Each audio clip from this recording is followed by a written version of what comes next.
They said, sir, I just think it's inappropriate for you to say. I said, well, I'm going to do it whether the women like it or not. I'm going to do it whether the women like it or not. Whether the women like it or not. Whether the women like it or not. Whether the women like it or not. That was the latest from Kamala HQ, and they did some fun editing where they showed Trump dressed as a garbage man saying he wants to protect this country's women and children, whether they like it or not. When he first started talking about protecting the women and children, his advisors told him to stop saying that because he obviously, as the clip just showed, is not now, nor has he ever been, a champion for women. But he told his advisors, no, I'm going to keep talking about it because I need to protect them, whether they want me as their protector or not. And his supporters love to argue that Trump wasn't even talking about sexual assaults against women, of which he has been found guilty, or attacks against women's health care and bodily autonomy, which he proudly takes credit for, or even general misogyny, which he and his party profess and platform regularly. His supporters say that his critics are totally misconstruing what he meant in that clip. He wasn't talking about any of that stuff. He was saying that he wants to protect our women and children from crime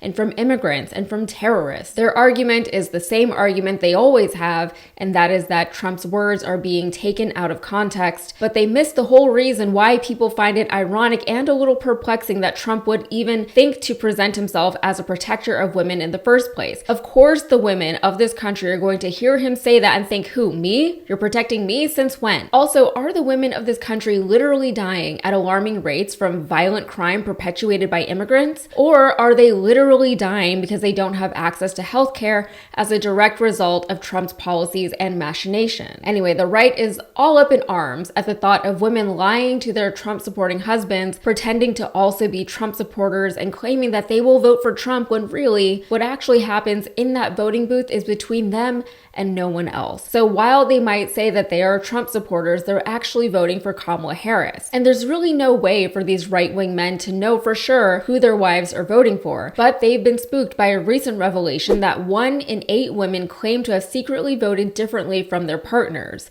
To be fair, 1 in 10 men claim to have done the same, but they're not worried about that part. Now they're trying to discourage women from voting for another woman, or for voting for whoever they actually want to vote for, or for voting differently than how their husbands want them to vote, and they're using misogyny to do it. Go figure. And a lot of that misogyny is rooted in Christian family values. Go figure. Here is what Charlie Kirk had to say about the whole thing on Megyn Kelly's show. And she needs people to basically lie to their husbands, which they are promoting, by the way, which I find that entire advertising campaign so repulsive. It is so disastrous. It is just like I'll show it in a minute.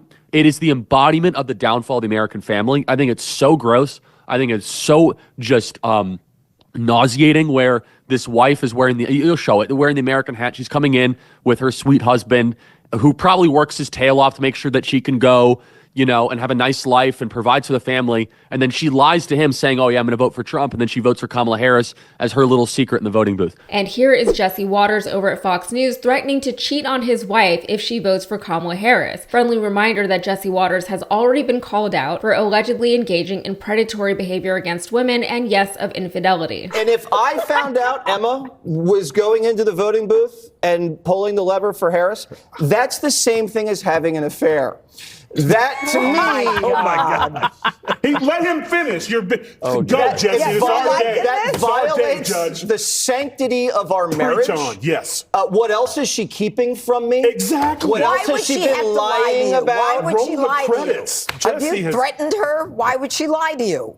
Oh, they want me to tease. Why would she do that and then vote Harris? Why would she say she was voting He's Trump not the problem. and then voting Harris? And I caught her. So and then she said, I lied to you for the last 4 years. So you admit you intimidate It's over. And these aren't isolated incidents of right-wing misogyny. Right-wing men are saying out loud that women should not have the right to vote at all. John McEntee, a former Trump aide, co-founder of a conservative dating app, and senior advisor for Project 2025, recently made headlines after making a so-called joke about how voting should be by mail, not M-A-I-L mail, but M-A-L-E mail. So I guess they misunderstood. When we said we wanted mail-only voting, we meant mail M-A-L-E. Ha ha ha, let's just get rid of the 19th Amendment. How funny would that be? And they wonder why conservative men need their own separate dating app because the rest of us do not get their sense of humor. It's gaslighting 101, but that's honestly the least that we should expect from this caliber of man. They think women should be subservient to their husbands, to the point that women should vote against their own interests, wishes, and values. They think women shouldn't be voting at all. They think women shouldn't be allowed to file for divorce against their husbands. They think that women should not have access to public or political positions in society. And the idea that a woman could be president within a few days, the idea that a woman might be in charge of them all, they cannot handle it. Obama brought out the racists, Kamala is bringing out the misogynist, and it's embarrassing for them. What a simple-minded response to a dynamic world. And this is all coming from the same people who tell you that they are so morally and intellectually and emotionally superior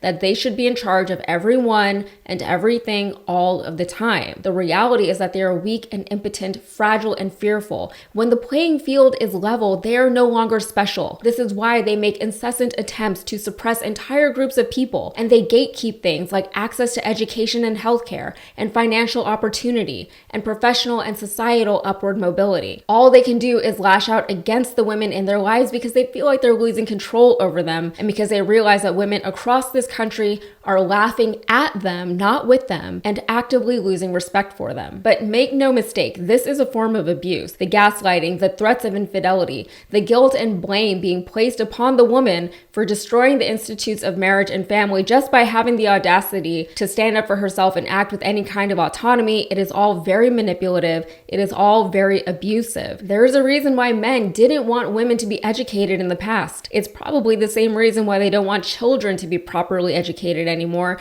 People become much more difficult to control when they can think for themselves, and that isn't even a hot take. That just is what it is, and that's all that this is. One last thing, if you're already at the point where you have to lie to your husband or wife about who you're voting for, I'm not so sure that that's a healthy relationship for you to be in anymore. I know it's difficult to just leave marriages, and there are 100 valid reasons for people to stay in marriages that are not perfect. Everyone's situation is different, but lying about something like this in this particular election is just a symptom of what I would imagine to be a much bigger problem that's probably been going on for a long time. All right, that's it for me. If you got anything out of this, please like the video and subscribe to the channel for more. Thank you.